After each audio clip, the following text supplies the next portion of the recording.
وهذا الأخ يقول: هل الحكم على المخالف بأنه مبتدع خاص بالعلماء أم لطلاب العلم ذلك؟ بارك الله فيك. لا شك أن العلماء هم الأولى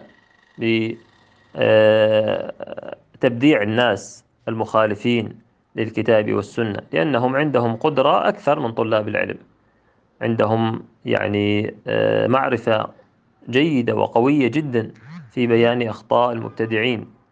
أما طلاب العلم إن كانوا متوسطين في طلبهم للعلم، في حال طلبهم للعلم في حال متوسطة يعني، فلهم أن يساهموا في بيان الحق والرد على المبتدعة وتبديع من خالف الكتاب والسنة بعد إقامة الحجة عليه.